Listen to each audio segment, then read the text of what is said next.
Ito po yung paglilinaw ng Department of Foreign Affairs tungkol sa pagkansela ng mga pasaporte ng mga Pilipino.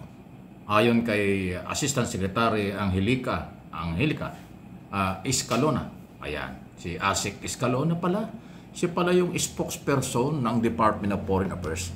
Talaga palang sila sa passport lang nakatutok. Yung ibang mga update tungkol sa mga kaso ay iba daw yung mga law enforcement agency. So ganito ang proseso. Kapag na-cancel ng korte at kinancel nila ang inyong passport, makinig po kayo. Okay, ganito po yan.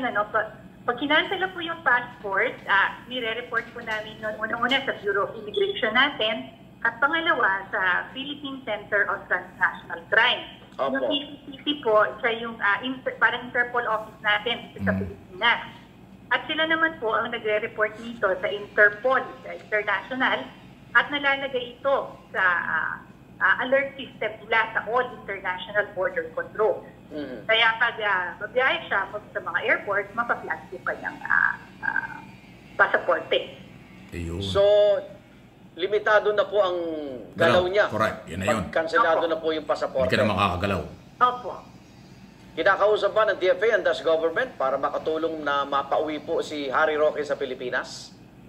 At this point po, it's Hindi alam nila. law enforcement to law enforcement. Ayun, no? Wala po kami instructions ang DFA na ganyan.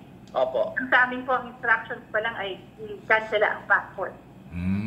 Dito naman po kay Cassandra Isa pa ito. Leong. Kanselado Ito yung na rin po partner yung ni kanyang Harry Roque, pasaporte. si Meron po ba Rosanda. kayong huling impormasyon Rosanda, kung oh. nasaan siya?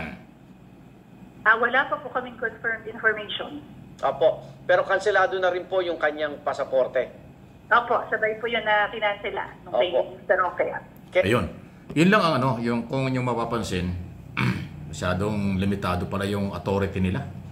Ang taas ng expectation ng taong bayan na kapag lahat ay Pilipino sa abroad, pasaporte ay pinag-usapan, security, ano bang kalagayan ng mga Pilipino, dapat DIP ang una nakakaalam. Hindi pala eh.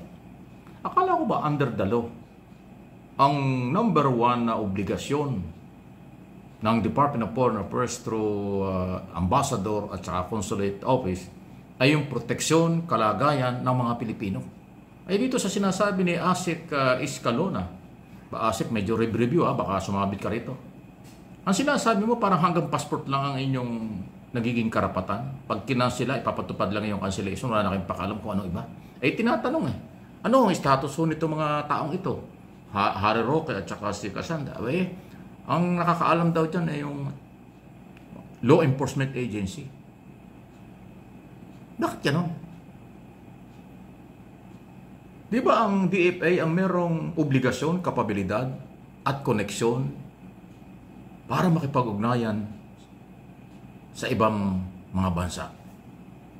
Yun ang trabaho nila. Hindi naman Department of Justice Hindi naman Department of Interior and Local Government na may hawak ng law enforcement agency. Ano yun? Parang medyo kakaiba. Ang Department of Foreign Affairs, sila yung nagpapatupad ng foreign policy. Ang chairman ng foreign policy ay ang Pangulo ng Republika ng Pilipinas, ngayon si Pangulong Marcos. At kasama sa mga foreign policy at saka pangangalaga at kalagayan ng mga Pilipino na kanilang inaalam at dapat alamin, nasan itong mga Pilipinong ito? Bakit anong kalagayan nila? Department of Foreign Affairs yun. Dapat. Bakit ngayon wala daw silang idea kung nasan si Cassandra. Di daw nila alam kung ano ng kalagayan ni Roque dahil ang kanila daw pinagbabasihan ay yung social media na kung ano sinasabi ni Roque. Wala silang effort na kanilang alamin ano ang totoo. Si Harry Roque ba hinuli sa loob ng eroplano? Ibinaba sa loob ng eroplano? Pinakawala ng Netherlands, pinapupunta sa ibang bansa. Ayun ang mga report na lumalabas. Bakit ang dating ng paliwanag? Nangongopya lang ang DFA sa social media. Wala ba silang access sa Netherlands or Dutch government o anumang mga bansa sa Europe para alamin ang kalagayan ng Pilipino o saan man lugar sa buong mundo? Yun ang ating itinatanong kasi ang aking pagkakaalam. Ulitin ko yung sinabi ko.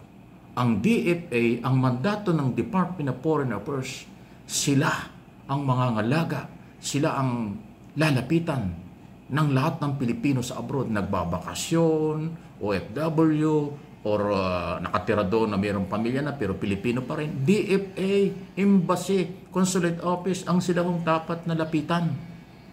Sila rin dapat ang mayroong monitoring kung ilan, anong kalagayan, maayos ba ang kalusugan at kalagayan, proteksyon ng mga Pilipino sa abroad. Yun ang mandato ng DFA. Pero pag pinakanggan mo ito, ay wala ang amin, hanggang doon lang kami sa pasaporte.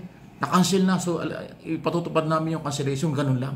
Kung anong kalagayan ng Pilipino at nasa inyong wanted na Pilipino, hindi nila alam at parang alam pa kaalam. Bahala na daw ang law enforcement doon.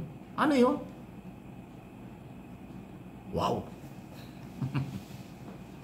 Mukhang kailangan yata ay malawakang orientation, malawakang seminar sa mga pumapasok sa gobyerno at nagpapatakbo ng gobyerno. Mukhang hindi nila alam ang kailan trabaho.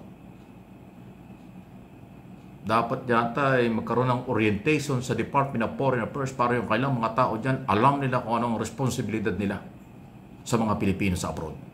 At anong responsibilidad ng Department of Foreign Affairs.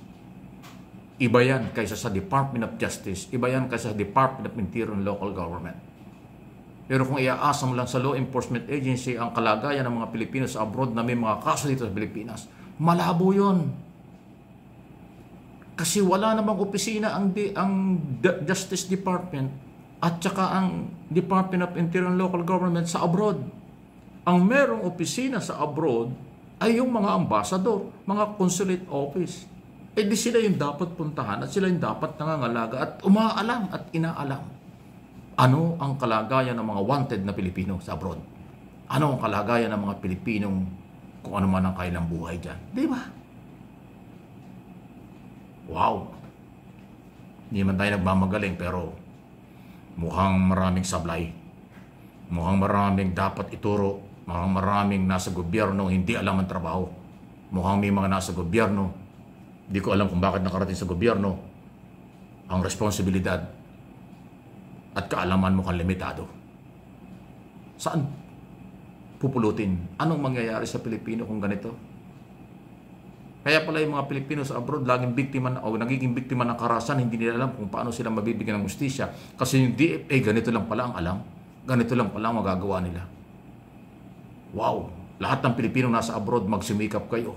Mukhang wala kayong aasahan sa mga taong ito. Lahat ng Pilipino mag-a-abroad, kayo ang mag-ingat at ayusin nyo ang buhay nyo. Maging marunong kayo. Hindi pala kayo matutulungan at hindi kayo, wala tayong aasahan sa mga taga-DFA. Yan ang aking analysis at opinion. Base dito sa sinasabi ni Escalonang ito na spokesman daw. Spokesman dapat maraming alam. Spokesman dapat very education yung kanya sinasabi. Nakakadismaya eh. Opinion ko lang po ito.